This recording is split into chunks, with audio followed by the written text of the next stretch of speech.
JP online classes में आपका स्वागत है। आज हम वाच्य के अंतर्गत जो इसकी जो प्रकार है, प्रकारों के बारे में विस्तृत अध्ययन करेंगे। और वाच्य के जो 3 प्रकार होते हैं, सबसे पहले है कर्तृवाच्य, दूसरा है कर्मवाच्य, तीसरा है भाववाच्य। अब सामान्य इनकी में जो कर्तृवाच्य, कर्मवाच्य, भाववाच्य की परिभाषा आपके समक्ष प्रस्तुत कर रहा हूं। यानी कर्तृवाच्य, वाच्य का मतलब होता है क्रिया का रूपांतर, और कर्तृ यानी करने वाला। तो यहाँ कर्तृवाच्य के अंतर्गत क्रिया का जो रूपांतर है वो कर्ता के अनुसार होता है। इसके अंतर्गत अकर्मक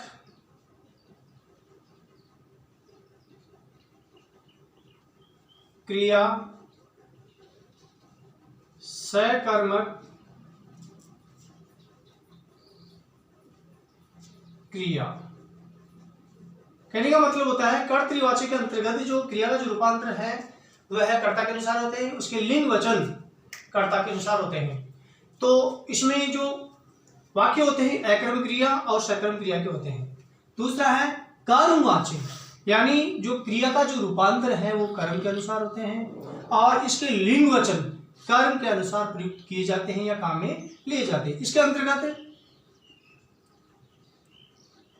सकर्मक क्रिया के ही वाक्य होते हैं। हमेशा कर्मवाच्य में सकर्मक क्रिया के वाक्य ही प्रयोग में लाए जाते हैं। अगला है भाववाच्य। भाववाच्य के अंतर्गत जो क्रिया का जो रूपांतर है वह न तो कर्ता के अनुसार होता है न कर्म के अनुसार, और क्रिया का जो रूपांतर है अपने मूल रूप या मूल भाव के अनुसार होता है, और उसकी क्रियाएं जो हैं वह हमेशा एक वचन, पुल्लिंग और अन्य पुरुष में होती है। इसके अंतर्गत जो वाक्य होते हैं वे अकर्मक क्रिया के होते हैं। अब आपके समक्ष वाच्य के 3 प्रकार के सबसे पहले आता है कर्तृवाच्य। कर्तृवाच्य को इन वाक्यों के द्वारा परिभाषित करेंगे। सबसे पहला वाक्य प्रियंका हंसती है, रोहन पत्र लिखता है। तो इन वाक्यों से हम परिचित हो रहे हैं कि ये वाक्य अकर्मक क्रिया के हैं, यानी क्रिया का प्रभाव कर्ता पे पड़ रहा।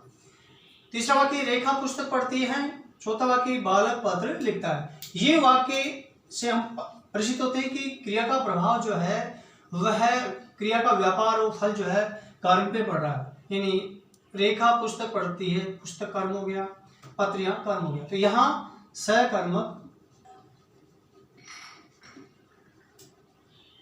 क्रिया की वाक्य है। प्रियंका हंसती है, प्रियंका यहाँ करता है और क्रिया इसके अनुकूल है, हंसती है। तो कर्ता स्त्रीलिंग एवं एक वचन।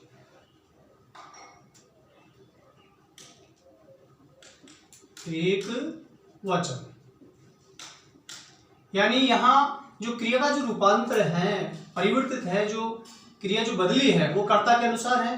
तो क्रिया कर्ता के अनुकूल है, स्त्रीलिंग और एक वचन में है। प्रियंका हंसती है, यानी यह स्त्रीलिंग और एक वचन है। रोहन लिख रहा है, रोहन कर्ता है। यहाँ रोहन इससे संज्ञा शब्द है और इसी नाम से हम परिचित हो रहे हैं कि ये लिंग है, इसका पुल्लिंग एवं एक वचन। तो क्रिया का जो रूपांतर है कर्ता के अनुकूल है, लिख रहा है, यानी क्रिया जो है लिखने की वह लिखना पुल्लिंग है और एक वचन है। इसी प्रकार रेखा पुस्तक पढ़ती है, तीसरे वाक्य देखिए, ये रेखा करता है, ये पुस्तक कर्म आ गया। पढ़ती हैं, तो रेखा जो है यह लिंग है, इसका स्त्रीलिंग। कर्ता रेखा एक वचन। तो इसका जो क्रिया का रूप है वह भी स्त्रीलिंग और एक वचन है। बालक पत्र लिखता है, बालक यहां पढ़ता है और पत्र कर्म हो गया, लिखता है ये क्रिया है, तो बालक जो है वह पुल्लिंग है, लिंग इसका है पुल्लिंग, वचन एक वचन। क्रिया का जो रूपांतर है वह भी पुल्लिंग है कर्ता के अनुसार और एक वचन है। कहने का मतलब ये हुआ कि कर्तृवाच्य के अंतर्गत क्रिया, जो वाक्य में जो क्रिया होती है वह क्रिया का जो सीधा और प्रधान संबंध कर्ता के अनुसार होता है। प्रधान का मतलब मुख्य, हंसते हैं तो प्रियंका के अनुकूल है, तो यह हंसते हैं जो स्त्रीलिंग एक वचन है, तो प्रियंका भी जो कर्ता है वह स्त्रीलिंग एक वचन है। तो क्रिया का सीधा, वाक्य में सीधा और प्रधान जो संबंध है वो कर्ता के अनुसार होता है, अर्थात क्रिया के लिंग वचन कर्ता के अनुसार है। इस वाक्य में भी उसी प्रकार है और इन वाक्यों में भी उसी प्रकार। कहने का मतलब होता है कर्तृवाच्य उसे कहते हैं जहां वाक्य में प्रयुक्त क्रिया का सीधा और प्रधान संबंध, मुख्य संबंध कर्ता के अनुसार होते हैं, अर्थात क्रिया के जो लिंग वचन कर्ता के अनुसार होते हैं। अब इसको ठीक तरह से मैं आपको परिभाषा आपके समक्ष प्रस्तुत कर रहा हूं कि कर्तृवाच्य किसे कहते हैं। यानी जब वाक्य में प्रयुक्त क्रिया का सीधा और प्रधान संबंध कर्ता से होता है, अर्थात क्रिया के लिंग वचन कर्ता के अनुसार प्रयुक्त होते हैं, उसे कर्तृवाच्य कहते हैं। अब अगला है कर्मवाच्य, यानी क्रिया का रूपांतर है वो कर्म के अनुसार होता है। इस शाब्दिक अर्थ से ही हम अर्थ समझते हैं इसका। अब इसकी जो परिभाषा इन वाक्यों के द्वारा आपके समक्ष स्पष्ट की जाएगी। मेहमान को चाय दी गई, सूरदास के द्वारा सूरसागर की रचना की गई, सीता द्वारा पत्र लिखा जाता है। ये तीनों वाक्य सकर्म क्रिया के हैं। कहने का मतलब होता है कि कर्मवाच्य में हमेशा सदैव और सकर्म क्रिया के ही वाक्य होते हैं। ये हमेशा याद रखने योग्य बात बताई गई, सकर्म क्रिया के वाक्य। मेहमान को चाय देगी, मेहमान यहां करता है, को चाय देगी। अब क्रिया का जो रूप है, फल है, वो चाय पे हो रहा है, तो ये कर्म है और यह क्रिया है। मेहमान को चाय दी गई, अब यह मेहमान जो है यह है पुल्लिंग एवं एक वचन। अब जरा ध्यान दीजिए, मेहमान पुल्लिंग है, अब यहां दी गई क्रिया जो है वह पुल्लिंग में नहीं आ रही है, स्त्रीलिंग में, इससे स्पष्ट हो रहा है। तो जो चाय जो शब्द है यह संज्ञावाची शब्द है और स्त्रीलिंग में माना जाता है। स्त्रीलिंग चाय एक वचन। तो यहां कहने का मतलब ये हुआ कि जो क्रिया का रूपांतर कर्ता के अनुसार न होकर कर्म के अनुसार हुआ, तो कर्म के अनुसार जो क्रिया का जो रूपांतर है, लिंग वचन है, वो कर्म के अनुसार है। दूसरा वाक्य, सूरदास के द्वारा सूरसागर की रचना की गई। सूरदास यहां कर्ता है, सूरदास पुल्लिंग संज्ञावाची शब्द है एवं एक वचन। अपितु कर्म है सूरसागर, यानी एक पुस्तक है। पुस्तक है तो पुस्तक को हमेशा स्त्रीलिंग में मानी जाती है, स्त्रीलिंग और एक वचन है, एक वचन। यहां क्रिया का जो रूप है, रचना की गई, रचना करना, रचना की गई है, तो यहां रचना की गई, इसे स्पष्ट हो रहा है कि ये जो क्रिया का जो रूप है वह भी स्त्रीलिंग है। किसके अनुसार है? यानी कर्म के अनुसार, न कि कर्ता, क्योंकि कर्ता यहाँ पुल्लिंग है। यदि कर्ता के अनुकूल हो तो यहाँ क्रिया कर्ता के अनुकूल होती, पुल्लिंग एक वचन होती। लेकिन यहाँ जो क्रिया का जो रूपांतर है वो कर्म के अनुसार है। कर्म यहाँ सूरसागर एक किताब है, पुस्तक है जो स्त्रीलिंग है और एक वचन है, तो क्रिया का रूप भी स्त्रीलिंग और एक वचन में प्रयुक्त किया गया, काम में लिया गया। अब यहाँ देखिए तीसरा वाक्य, सीता द्वारा पत्र लिखा जाता है। सीता शब्द जो है संज्ञावाची शब्द है, ये स्त्रीलिंग है एवं एक वचन। इसी प्रकार सीता द्वारा पत्र, यानी जो क्रिया का जो फल है, व्यापार है, पत्र गिर रहा तो ये कर्म हो गया। अब पत्र है